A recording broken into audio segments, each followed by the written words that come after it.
Has this ever happened to you? You're on your way home from work and you're trying to be chill, but every time you put your foot on the brakes, your steering wheel gets all shaky and the brake pedal vibrates. You take a quick look at your brakes and your tires and everything seems to be fine, but it's definitely not. This could be symptomatic of a couple different issues, but the most common cause is due to your brake rotors being warped. I could show you how to diagnose and repair this issue, but instead, I'm going to show you how to mow a lawn.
Okay, I guess while I've got you here, I can go over rotors for a little bit and tell you how we can diagnose them if they are not working properly. If your vehicle employs a disc brake system, which it probably does, at least in the front, the way that it will function is you've got a rotor that looks like this, and it will be spinning in conjunction with your wheel. You'll have a caliper, which sits over top of the rotor, and this is what squeezes the pads together to clamp on the rotor. These are your brake pads. Your brake pads sit on either side of the rotor within your caliper, and these are the friction material that make contact with the rotor surface. So as you are driving along, you press on the brakes, your caliper has a piston that will squeeze the pads against the rotor, thus slowing your car down. But what can happen is if we do a lot of braking, maybe excessive braking where we're coming to a quick stop, if we are going down long hills and using our brakes instead of engine braking, this can create a lot of heat. And when the rotor experiences a high enough heat, this surface, instead of being perfectly smooth, will warp out of shape. And that is the feeling that you're experiencing when you step on the pedal and you feel vibrations or oscillations in the brake system. That's basically your pads going over an uneven surface. And that is translated through the brake pedal and through the steering wheel. So first of all, how can we diagnose this? Well, I talked about it a little bit earlier, where as you are braking, you'll feel the steering wheel shaking and you'll feel the foot pedal vibrate. But we can also take a little bit more of a scientific approach to this as well. So if you want to be absolutely sure that your rotors are the problem and you've got a couple extra doubloons burning a hole in your pocket, you can invest in what are known as dial gauges. This is a simple measurement gauge that when something presses against the tip, it'll let you know of any deviations in the measurements. So what we can do is we can set this up against the face of the rotor and we can read whether or not the rotor has any lateral movement. So I'm gonna set up the dial gauge. You basically wanna have it so that it's just touching. Even though this gauge is not zeroed out, I'm basically looking for any deviations in this measurement. So I'll spin the rotor.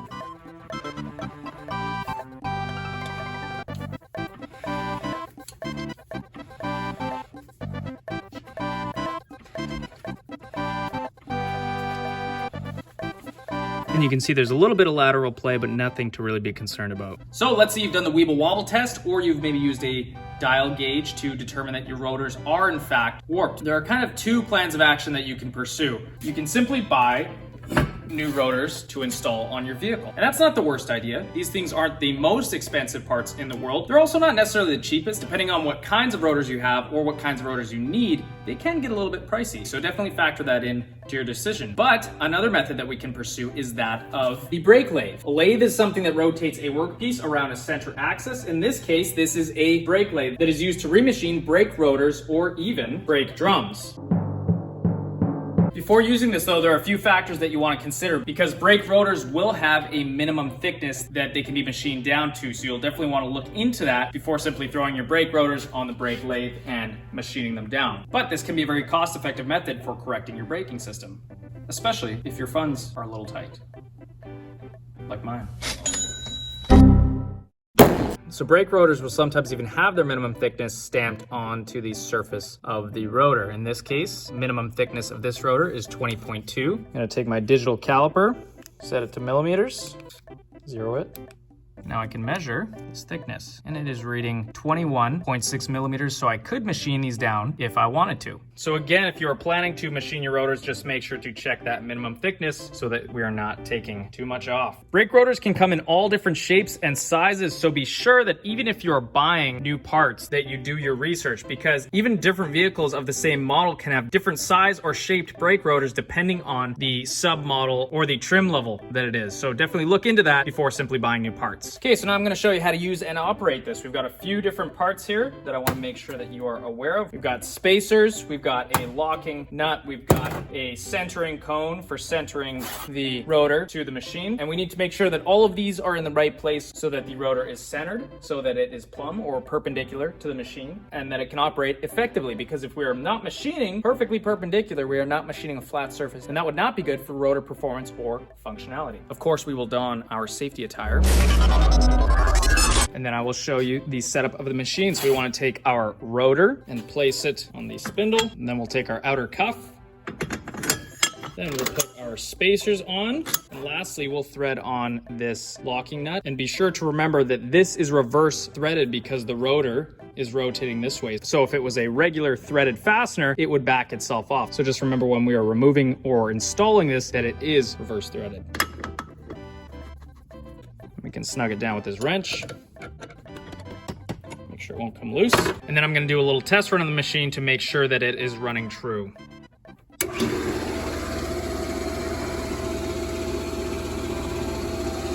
Looks pretty good to me. So once we know that the rotor is set up properly, we're going to adjust the carriage of the machine so that the cutters are placed appropriately on the rotors. These cutting teeth are made of carbide, which is significantly stronger than steel, which is what allows us to accomplish this process. So first of all, we've got our feed lever, and this will move this carriage in towards the rotor or out away from the rotor. And so at this point, our blades are pretty far back. We're going to feed this in a little bit, right for in, left for out. Okay, now that we're close, we want to adjust these jaws and these blades so that they are going to be on either side of the rotor because we're machining both sides at the same time. So the first thing I'm going to try and do is center this groove or this hole on the rotor. So we need to loosen this nut. Got our illegal wrench here. That should allow us to slide this over enough so that we can center our blades. That looks pretty good to me. I'm going to lock it down.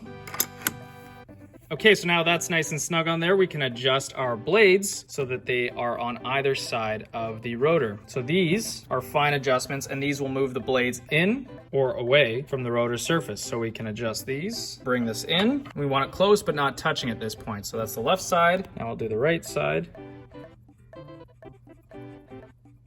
And once we've got them pretty close, we want to bring the blades to about the halfway point in the center of the rotor friction surface. Right about there. So at this point, we're almost ready to begin machining, but we're gonna do an initial cut to gauge the depth that we need to be at, and then we can set the machine and let it do its thing. So I'm gonna turn the machine on. And then I'm gonna adjust this blade until it's just scraping the surface of the rotor. Just like that, and then I'm gonna lock it in place. Then I'm gonna do the same thing with this side.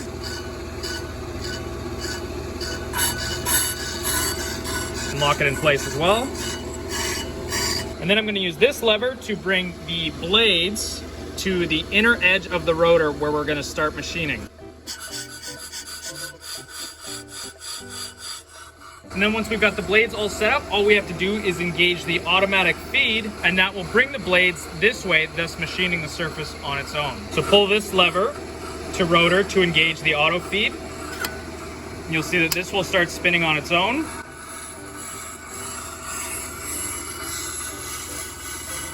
And then it will surface the face of the rotor.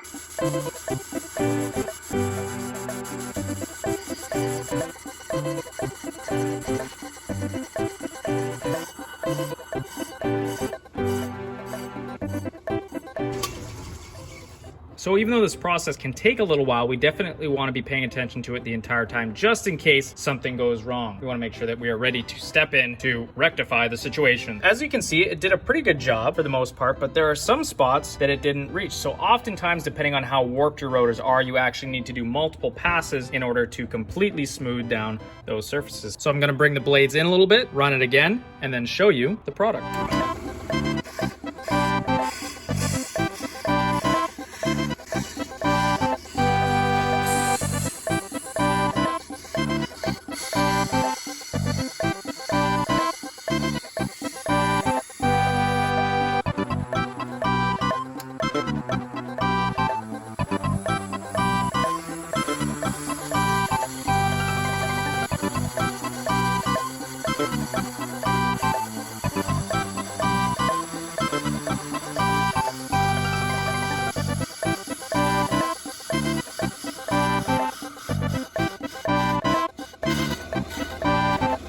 So a couple things you want to look out for on this. If you're hearing any chattering or grinding, it might mean that you're taking too deep of a cut and need to back off a little bit. You also want to make sure that as you are machining it, you're taking measurements to confirm that you are not going below that minimum thickness, which in this case, I'm just doing it for fun, so it doesn't really matter. I'm gonna do one more pass on this because this side's looking a little odd, so I'm gonna do a nice light finishing pass in order to hopefully achieve a bit of a better finish.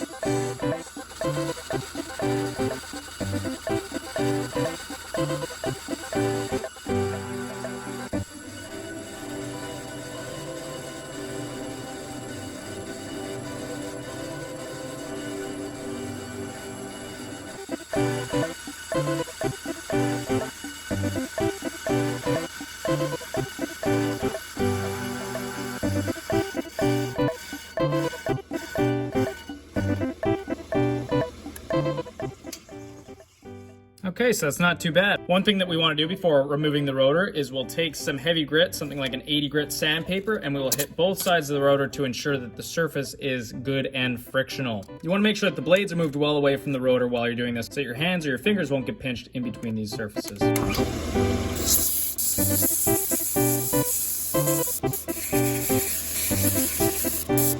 You don't need to do it for too long, just enough to get that surface relatively smooth and ready for braking. So you can hopefully see that the rotor surface is nice and smooth, almost like new.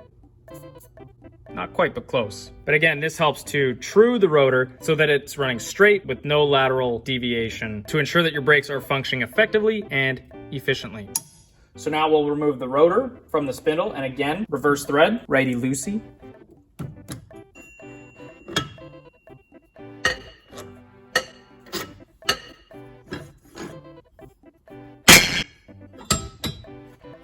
And there you have a new rotor. Kind of, sort of, maybe. And the last thing that we want to do is clean up the machine. This process creates a lot of swarf and metal particles, and so we want to make sure that we clean it up after we're all finished.